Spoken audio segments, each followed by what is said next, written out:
Dari lantai 2 Jalan Pere, Tendian Duku 51 Purwakarta, Lovers, Beranda Islami kembali di Indra Dengar Anda di edisi hari ini ya, hari Kamis 28 Maret 2024 nanti sampai jam 5:30. Dan seperti biasa telah hadir dengan Pak Ustadz Dr. Muhsinul Fuad MAG. Assalamualaikum Pak Ustadz. Waalaikumsalam warahmatullahi wabarakatuh. Kalau Mas Fuad Pak masih kuat kan? Semangat ini. Semangat nih. Kalau ada udah lemes Pak, udah kayak peri-peri gimana gitu ya. Nah, Mitlovers, dengan tema hari ini Mitlovers adalah puasa tapi tidak sholat. Ini seperti menggampar adil Pak ya, mungkin pasti kadang ada yang bolong-bolongnya nih. Nah, apakah kalau kayak gini puasa kita sah atau gimana Pak? Ya, Mbak Adel, sahabat sekalian, jadi memang betul tema ini berangkat dari fenomena yang sering ditanyakan atau sering kita lihat di tengah masyarakat kita, tapi bukan dalam arti kita niteni orang lain, apa ya yang puasa tapi nggak sholat, bukan. Tapi ini karena sering ditanyakan, Mbak. Iya. Jadi saya angkat kembali. Jadi memang menarik nih masyarakat kita ini, Mbak. Jadi kadang ada orang, sebagaimana tema kita ini adalah mungkin dia puasa, perhatian dia, nggak pernah absen puasa, tapi nggak sholat.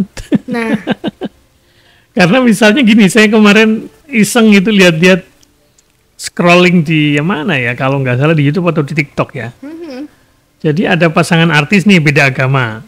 Misalnya suaminya Muslim nih, istrinya non Muslim, tapi istrinya ikut puasa. Oh gitu. Ikut buka, ikut sahur, ada yang begitu. Jadi ini kan fenomena yang menarik juga. Di samping juga ada orang yang Muslim, sholat enggak, tapi puasa. Betul. Ada juga yang sholat 5 waktu enggak, tapi sholat Id ya nanti. Oh, sholat. Setahun sekali datang ke masjid. Oh, ya, gitu. Iya sih, memang ada Pak, ada beberapa kayak gitu. Nah, ini menurut saya perlu ya kita dudukan persoalannya. Bagaimana kira-kira kedudukan orang yang seperti itu. Nah, memang kenapa barangkali sampai terjadi masyarakat kita yang seperti itu, ya memang barangkali karena Ramadan ini memiliki daya tarik tersendiri, Mbak. Memiliki kehormatan, memiliki kemuliaan gitu ya di masyarakat, termasuk mereka yang barangkali sholat belum beres tapi puasa gitu ya. Jadi ini memang ya barangkali ada juga sih fenomena bahwa meskipun Ramadan itu mulia, Ramadan itu istimewa, tapi juga ada yang menodainya. Kalau yang tadi kan karena Ramadan tuh istimewa, dia pingin puasa meskipun sholat enggak. Ada juga yang kejadiannya Ramadan tuh di mata umat Islam itu memang istimewa, ini dia mulia, tapi kadang-kadang ada yang menodainya dengan melakukan hal-hal yang ya barangkali melanggar, ya misalnya ada yang melakukan perbuatan-perbuatan tercela di tengah Ramadan misalnya, macam-macam itu. Nah, jadi memang itu barangkali bisa kita lihat. Nah, oleh karena itu bagaimana kita kaitkan ini? Ada orang yang barangkali tadi tidak istilahnya ya sholatnya belum beres tapi puasa dia. Dia merasakan kalau nggak puasa itu ada yang aneh. Betul. Nah, pertanyaannya itu puasanya motifnya apa ya? Nah, karena urutannya kan sholat dulu kan, rukun Islam itu syahadat, sholat, puasa, zakat, haji. Nah, ini barangkali ya menjadi catatan buat kita semua, karena memang dalam agama kita sholat itu lebih agung, lebih pertama dibanding puasa, karena itu tiang agama. Tapi kenapa orang bisa puasa, sholat enggak? Nah, karena ini ibadah pertama dalam rukun Islam kan, atau pilar-pilar Islam. Bahkan dalam beberapa riwayat, sholat itu merupakan pemisah, pembeda antara muslim dengan yang non-muslim. Dalam hadis iya. malah disebut muslim dan kafir. Kita ini muslim apa tidak? Oke. Tandanya sholat. Ya. Tetapi memang karena mungkin kebodohan, kelalaian, atau mungkin cinta dunia, banyak orang kemudian lupa akan urgensi sholat.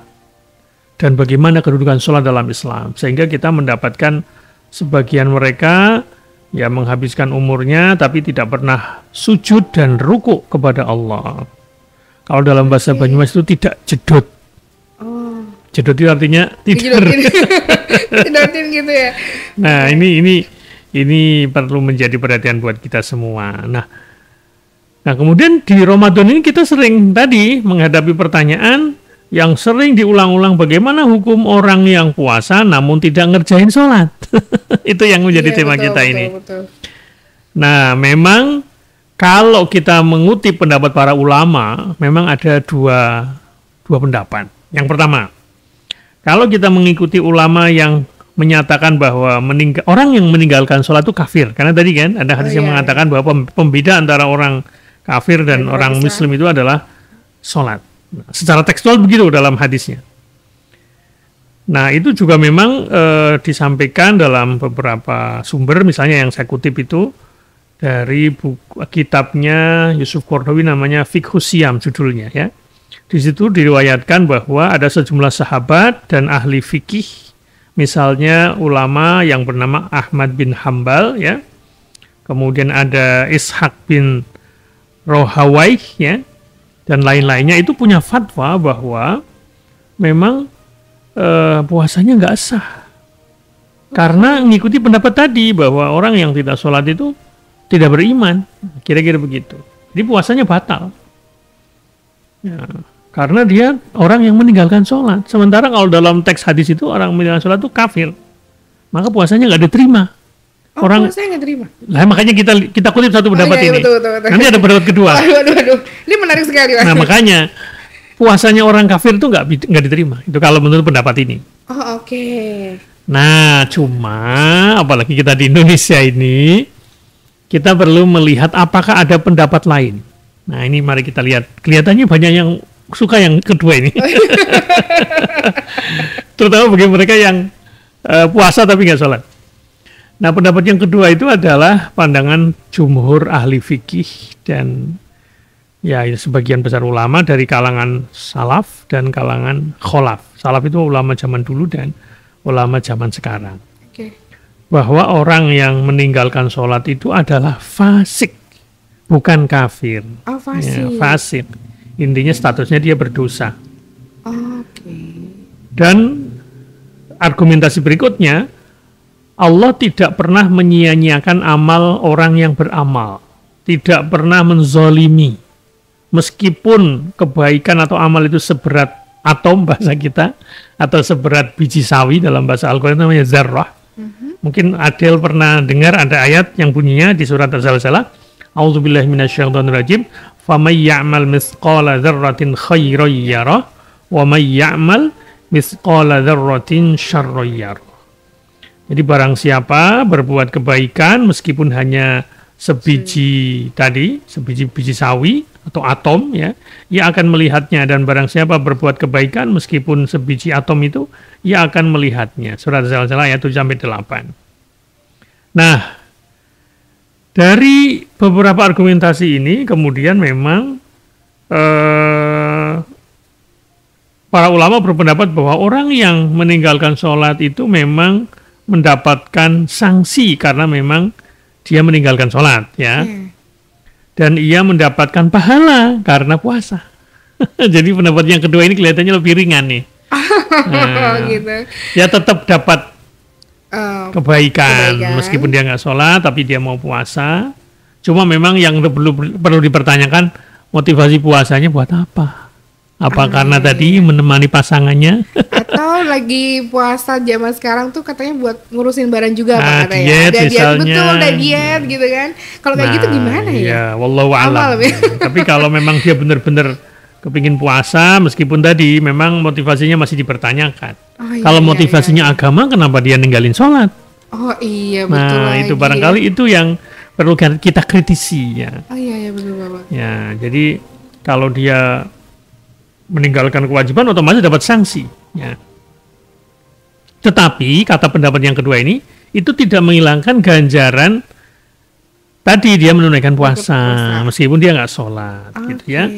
Nah, kemudian argumentasi berikutnya itu ada di surat Al-Anbiya ayat 47. Kita baca ya Mbak Adel. Nah, mari kita simak Bapak sekalian. A'udzubillahi minasyaitonirrajim. Wa nadba'ul mawazinal qista liyaumil qiyamati fala tuzlamu nafsun syai'a wa in kana mithqala habbatin min khardal ataina biha wa kafa bina hasibin. Kami akan memasang timbangan yang tepat pada hari kiamat, maka tidaklah dirugikan seseorang sedikit pun. Dan jika amalan itu hanya seberat biji sawi misalnya, kami mendatangkan balasannya dan cukuplah kami sebagai pembuat perhitungan. Jadi memang inilah dua pendapat yang saya ingin kita kemukakan Mbak Adel. Jadi memang kalau kita mau ikut pendapat yang keras, maka puasanya nggak diterima. Tidak sah. Tidak sah betul. Karena itu dilakukan oleh orang yang kafir kalau tidak sholat itu. Itu kalau pendapat yang keras. Tapi kalau kita mau pendapat yang tidak terlalu keras, ya yang lebih lunak, maka puasanya tetap dihargai oleh Allah. Mungkin dapat pahala, wallahu a'lam. Cuma memang motivasinya tadi kita tanyakan. Dia motivasi puasa buat apa? Iya benar-benar. Orang sholat aja enggak, gitu ya. Tapi ya kita untuk supaya tidak terlalu keras, kita boleh ngambil pendapat yang kedua ini. Ya puasanya tetap sah, ya tetap dapat pahala. Kemudian sholatnya itu memang dapat dosa dia, karena itu hanya fasik, tidak kafir. Demikian Mbak Adel, nanti kita lanjutkan kembali. Sangat menarik Topes, mumpung masih ada beberapa hari lagi kan nggak berasa bulan Ramadan. Jadi silakan yang mau gabung dan mau bertanya tentang puasa boleh di 081326151049 atau nomor teleponnya di 621621.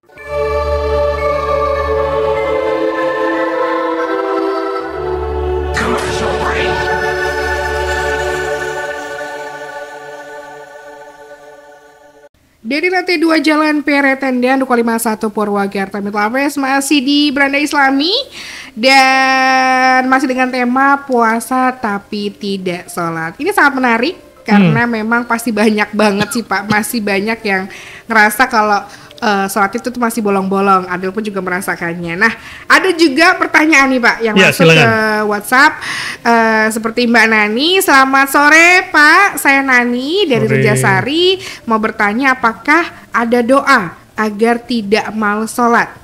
Oke, itu yang pertama. Baik. Yang kedua ya Pak, satu lagi. Selamat sore Pak Ustaz, saya Adit mau bertanya, puasakan sebagai perisai dari maksiat. Jika ada orang yang berpuasa tapi tetap bermaksiat, apa hukumnya? Dan apakah ada yang salah dengan puasanya? Ya, baik. Kita mulai yang pertama ya. Iya. Secara umum ada doa dari Nabi, tapi tidak khusus malas sholat saja ya. Oke. Tadi kan malas sholat ya. Betul. Tapi secara umum kita minta doa kepada Allah, berdoa kepada Allah, minta perlindungan. Bunyinya mungkin Mbak Adel atau Mbak siapa tadi yang bertanya? Mbak Nani mungkin pernah dengar. Silakan boleh dicatat. A'udzubillahi minasyaitonirrajim. Bismillahirrahmanirrahim. Doanya begini. Allahumma inna na'udzubika minal hammi wal hazan wa na'udzubika minal ajzi wal kasal wa na'udzubika minal jubni wal bukhl wa na'udzubika min ghalabatid dain wa qahrir rijal. Atau klik saja di internet nanti muncul doa itu. Doa minta perlindungan dari kesedihan. Itu dari kesedihan juga. Iya, ada kemalasan. Gitu. Mari kita simak ya terjemahnya. Ya Allah, sesungguhnya kami berlindung kepadamu dari kesedihan, dari kesusahan, dari lemah, dari malas, dari takut, kemudian pelit, ya bukhl. Kemudian kita minta perlindungan yang terakhir dari terlilitnya hutang, dari lilitan hutang dan paksaan orang lain. Nah, ini. Ada doanya. Ya, Pak, jadi doanya banyak, tapi salah satunya adalah minta perlindungan dari sifat kemalasan. Oh, oke. Itu kalau ditanya doanya. Oh, baik. Tapi yang lebih penting lagi tentu saja supaya kita tidak malas sholat. Nah, saya ingin menambahkan nih juga bukan cuma doa, nggak cukup doa itu. Oh gitu. Yang lebih penting itu adalah pembiasaan. Nah, kalau kita masih males, maka cari lingkungan yang orangnya pada sholat. Betul. Memang katanya Kalau sholat kita- itu harus dipaksakan ya Pak? Makanya. Hal-hal baik itu harus dipaksakan. Iya, pembiasaan dulu, cari temen yang sholat, ya, yang mengingatkan kita, ayo sholat yuk. Jadi Mbak Nani ya, Iya. alhamdulillah kalau kita ada temen yang masih, yuk sholat yuk, yuk jamaah yuk, alhamdulillah. Oke. Itu berarti lingkungan kita baik. Ya. Jadi itu tips berikutnya, jangan cuma doa saja, tapi usaha dari kita. Yang berikutnya, Iya, betul. kita perlu juga, tadi kan di awal sudah kita sampaikan bahwa ada sebuah hadis yang menyatakan bahwa perbedaan antara orang Islam dan orang kafir itu adalah sholat. Oh iya. Nah, jadi kalau kita nggak sholat, kafir itu. Kita kalau pakai pendapat itu Iya, loh ya. iya, Tapi paling tidak yang kedua, yang fasik tadi ya. Fasik itu artinya berdosa. Kemudian sholat itu kan tiang agama. Artinya kita harus tahu arti penting sholat. Betul. Ya, karena sholat itu ibaratnya jeda dari kehidupan. Kita kadang-kadang kan di dunia ini, dalam kehidupan sehari kan kita suka pusing ya.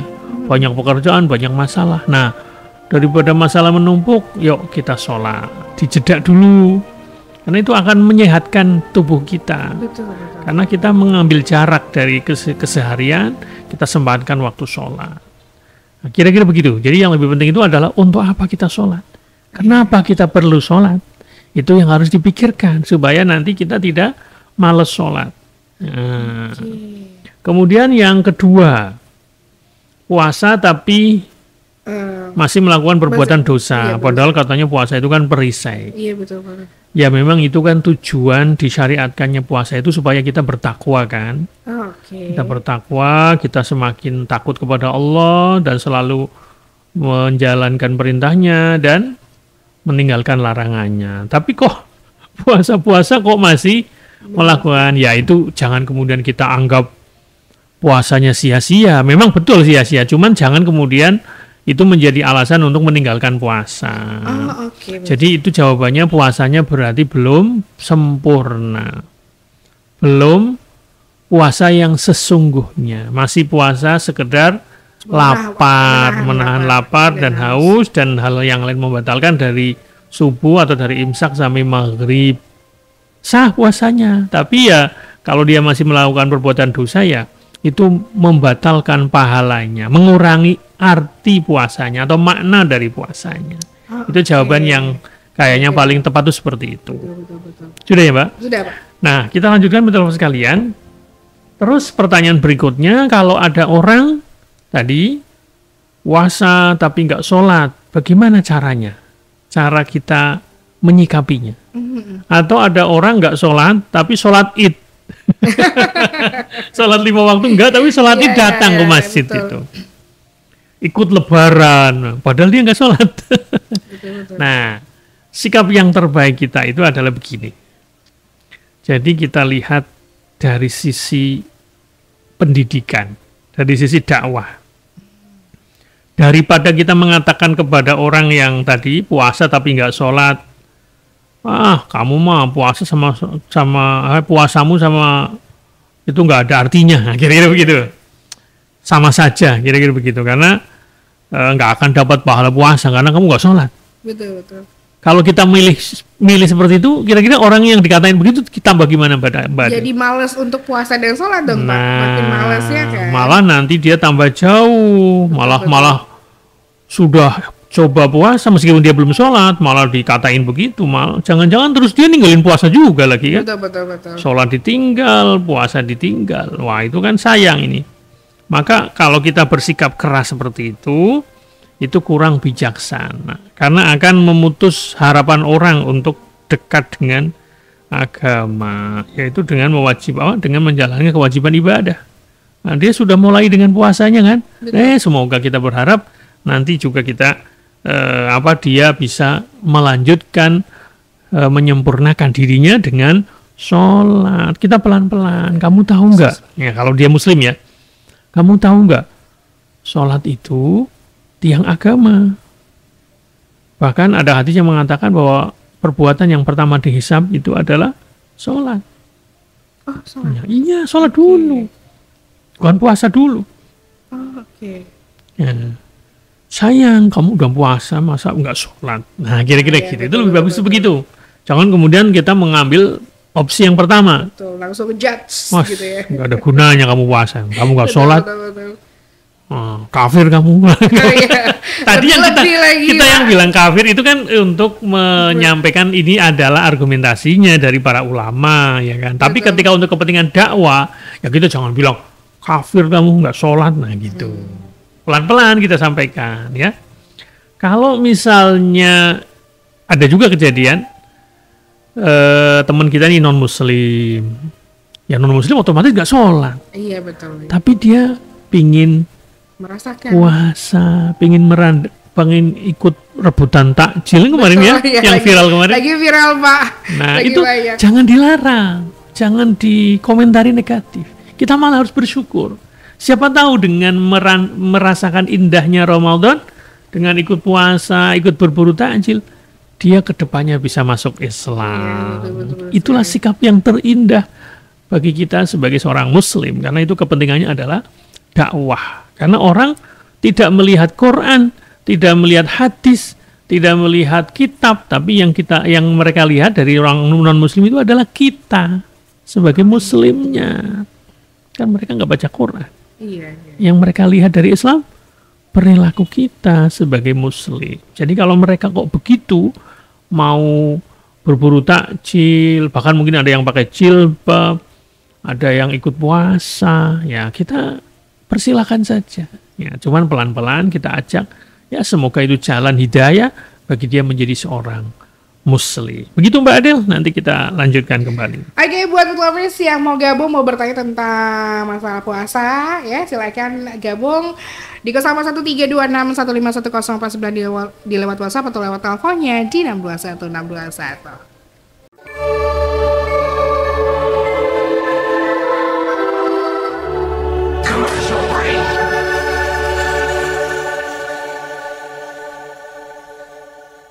Dari lantai 2 Jalan Peretenda 251 Purwakarta Lovers masih di Beranda Islami dan masih dengan tema hari ini adalah puasa tidak sholat. Dan ada yang bertanya Pak? Ya, silakan. Masuk ke WhatsApp. Sore Pak, saya Agung. Saya mau bertanya tentang bagaimana puasa tapi tidak sahur dan untuk berhenti makan itu harus diimsak atau boleh di azan subuh. Maaf di luar tema. Terima kasih. Oke, nggak apa-apa, Mas Agum ya. Iya. Terima kasih atas pertanyaannya. Puasa tapi nggak sahur, nggak apa-apa, sah Oh. tetap puasanya. Oh, sah. Sahur itu tidak wajib. Oke. Jadi sahur itu termasuk disunahkan karena dalam sahur itu ada barokah. Oh, oke, Pak. Tapi sebaiknya ya sahur biar puasanya lebih kuat dan tidak terlalu lemes. Oh iya, benar lagi, Pak. Tapi kalau tidak sahur, apalagi nggak sengaja karena memang mungkin karena lupa atau kesiangan, tahu-tahu bangun sudah jam 5. 5. Nah, kan Nah. sudah nggak boleh sahur itu. Betul. Puasa saja tetap sah puasanya. Oh, oke. Nah, bagaimana kalau kita apa tadi yang kedua? Yang kedua itu kalau untuk berhenti makan itu Ya. harus di waktu imsak atau Jadi begini. boleh azan subuh. Imsak itu sebenarnya belum waktu puasa. Imsak itu hati-hati sebenarnya. 10 menit sebelum Sebelum azan subuh. azan subuh itu Oke. imsak. Haha. Jadi kenapa muncul imsak? Karena memang dalam hadis itu dinyatakan bahwa Nabi itu sebelum subuh itu, setelah sahur itu kira-kira baca Quran kira-kira kalau tidak salah 50 ayat. Nah, 50 ayat itu dihitung kalau di zaman sekarang ya 10 menitan. Oke. Nah, kemudian dari sini para ulama termasuk kita di Indonesia menghadirkan konsep imsak. Artinya kan kita nggak bisa mepet subuh kan. Betul. Kan susah itu kan kalau subuhnya azannya telat, repot kalau kita mengandalkan musola atau masjid yang azannya telat. Betul, Pak. Nah, untuk kehati-hatian sebaiknya jangan makan atau jangan minum kira-kira 10 menit sebelum subuh. Itu yang disebut imsak. Tapi apakah setelah imsak, ketika kita dengerin dari radio, dari masjid kan, imsak, apa kemudian kita nggak boleh makan? Kalau kita dalam kondisi tidak terpaksa, artinya sudah sahur ya, sudah makan, sudah minum ya, kita kondisi terjaga dan kita tidak darurat ya sebaiknya hentikan pas imsak itu. Oh gitu. Tapi kalau misalnya kita lagi makan nih, lagi minum, terus imsak. Nah iya. Nah itu segera dilanjutkan nggak apa-apa, tapi jangan lama-lama, jangan sampai nunggu azan. Gitu. Sesegera mungkin. Makanya saran saya makannya itu ditutup. Yang penting minum malah menurut saya. Oh gitu. Iya, karena kita itu cairannya kan di tubuh kita ini banyak. Jadi kalau saya pribadi, Mbak, kalau misalnya harus memilih nih, sudah imsak, kita baru bangun, sebaiknya minum saja sahurnya. Atau apalah, makan sedikit saja, nggak usah makan nasi sama sayur, kelamaan itu. Sebaiknya begitu. Jadi sebenarnya batas puasa itu mulai subuh. Oh, mulai subuh. Mulai subuh, bukan mulai imsak. Imsak itu hanya kehati-hatian kita, gitu. Supaya kita itu memang benar-benar sudah menghentikan makan dan minum ketika subuh tiba. Apalagi kalau di zaman sekarang kan, kalau saya pribadi, Mbak, habis sahur, habis makan ya, apalagi makan ikan itu kan baunya agak amis kan. Betul. Ya, makan telur. Nah, kita harus gosok gigi dulu kan. Benar. Masa kan kita gosok gigi pas, ya memang boleh gosok gigi pas subuh itu kan sudah puasa, kita gosok gigi boleh. Tapi kalau saya pribadi, saya dengan keluarga membiasakan gosok gigi itu pas sebelum imsak, ya, atau pas imsak boleh nggak apa-apa. Setelah makan sahur, jadi kan mulut kita bersih. Betul. Ketika mulai subuh itu, mulai puasa itu bersih. Meskipun boleh juga gosok gigi, yang penting sebelum zuhur ya, itu boleh. Kalau setelah zuhur itu dimakruhkan. Oh gitu. Ya, jadi kalau gosok gigi yang pas lagi kita, asal jangan ditelen pasta giginya. Buat nelen juga apa nggak bikin kenyang juga kan. Saya tuh kalau habis gosok gigi ya, kena pasta gigi rasanya pengen minum malah. Oh, gitu. Makanya sebaiknya gosok giginya itu sebelum imsak, karena habis itu masih minum kan, boleh. Masih bisa, gitu kan. boleh, betul. Jadi itu memang persoalannya bukan masalah sah atau tidak puasanya, cuma persoalannya kita puasanya kira-kira lancar atau tidak. Ya kalaupun mulutnya orang puasa bau ya kita harus mengurangi kan. Mungkin bisa dengan gosok gigi, dengan obat kumur, pencuci mulut kayak gitu. Jangan dikiranya puasa itu sekedar menahan lapar dan haus, buka sahur bukan, tapi ada puasa yang bagus itu bagaimana caranya. Iya kan? Jadi kita tetap memperhatikan kebersihan diri, gigi dan seterusnya. Ya, saya pikir sekarang teknologi sudah canggih lah, banyak alternatifnya, termasuk memilih makan. Terus misalnya tadi pertanyaan sahur ya, memang kalau buka itu segera Mbak, jangan ditunda-tunda. Begitu azan kita takjil namanya. Takjil itu artinya menyegerakan untuk buka. Tidak harus nasi. Oh gitu. Tidak harus nasi, misalnya minum air putih dulu, kurma, udah. Habis itu maghrib kan, sholat dulu sebaiknya. Habis sholat, baru kita ronde kedua. Nasi, sayur gitu ya. Kemudian terawih, ya mungkin habis terawih ya jangan banyak-banyak, mau tidur kan. Habis terawih ya makan apa, terus, tapi jangan langsung tidur. Kemudian gosok gigi kan, tidur, ya kan, minum lah. Yang penting perbanyak minum kalau saya malam itu. Jangan sampai kurang minum. Ya, betul. Kalau makan gak usah banyak-banyak. Kita itu begitu buka kan, makan apa kayak takjil itu udah kenyang juga kan. Artinya nggak perlu banyak-banyak makan. Yang penting minum malah menurut saya. Nah kemudian kalau sahur memang yang bagus itu diakhirkan Mbak. Jangan jam 2 sahur, masih lama itu. Oh gitu, diakhirin. Diakhirin, ya misalnya gini. Kita kan sudah tarawih nih di masjid. Nah, kemudian pulang kan. Nah, kemudian tidur. Nah, sebaiknya nanti bangun misalnya jam 3 nih. Ya jangan langsung makan sahur lah. Ya sholat dulu lah. Gitu, sholat malam-malam. Ya meskipun sudah witir di masjid nggak apa-apa, kita tambah sholat di rumah 2 rakaat, 4 rakaat, nggak apa-apa. Sholat tahajud saja, nggak usah witir lagi. Karena witirnya di masjid. Tapi kalau belum witir ya witir gitu. atau baca Quran dulu barang satu halaman, satu lembar itu ya. Baru kemudian kita sahur. Nah, jadi jangan mepet banget imsak kurang 5 menit baru sahur, jangan. Ya kira setengah 4 lah. Menurut saya sedengen. Jadi saya itu mengambil jeda setengah 4 itu baru makan, ya kan. Kan yang bagus minumnya nanti, jangan langsung minum. Minumnya itu agak jeda.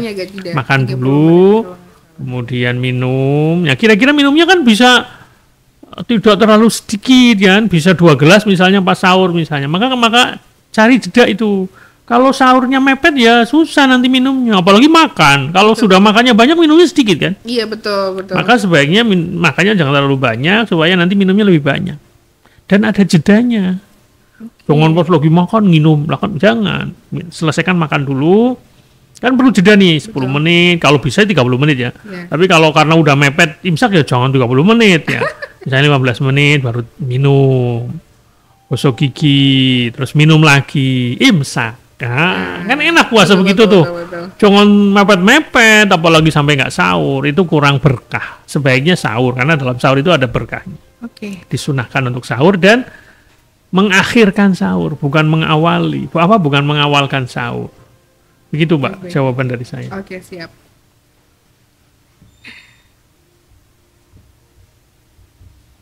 Langsung closing, Mbak? Boleh, Pak. Baik.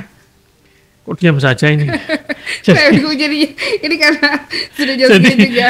Oke, langsung closing ya. Jadi mitra sekalian, Adel, jadi tadi menguatkan bahwa kalau ada saudara kita, teman kita yang puasa tapi belum sholat, kita jangan kemudian mengambil opsi yang keras. Sia-sia puasamu. Jangan begitu, kasihan. Kita sebaiknya ngambil opsi yang kedua ya. Opsinya adalah ya kita tetap memberi semangat kepada dia, selamat ya kamu ikut puasa, dapat pahala gitu ya. Nah, tapi ya alangkah sempurnanya, alangkah baiknya kalau kita bisa menyempurnakan dengan yang lebih agung dari puasa, yaitu apa? Sholat. Sholat itu lebih penting dari puasa, ya kan? Tiang agama itu, pembeda antara orang kafir dengan orang Muslim. Ya, tapi dengan bahasa yang lebih lembut supaya dia tidak tersinggung, kira-kira begitu. Jadi kan sayang, sudah lapar, sudah dahaga, sudah menahan syahwat untuk cari ridho Allah, tapi kenapa kamu malas untuk melakukan atau untuk meletakkan kedua telapak kakimu, telapak tanganmu bersama orang-orang yang sholat. Nah, kira-kira begitu. Insya Allah kita berharap, yuk sholatnya dong, masa puasa doang, kayak gitu. Kan di Ramadan ada tarawih juga. Iya, betul. Ya tentu lebih penting sholat 5 waktu dulu kan. Iya. Memang pelan-pelan ya kita harus berdakwah kepada mereka yang tadi sholatnya setahun sekali, sholat Id misalnya, atau puasa tapi nggak sholat, supaya mereka tetap tertarik kepada ajaran Islam. Apalagi kalau ada misalnya teman non-muslim, meskipun dia non-muslim tapi mau puasa, ya kita hargai. Siapa tahu itu jalan hidayah, sehingga dia tertarik keindahan ajaran Islam, akhirnya dia masuk Islam. Kita doakan saja. Begitu Mbak Adel, semoga bermanfaat kajian kita sore ini. Assalamualaikum warahmatullahi wabarakatuh. Waalaikumsalam warahmatullahi wabarakatuh. Dan adalah Hirim Metaverse, ada juga pamit ya. Dia selalu hadir berani Islami dari setiap hari Kamis. Jadi tetap di 104.9 Mitra FM dan selalu tetapkan Mitra sebagai pilihan terbaik Anda.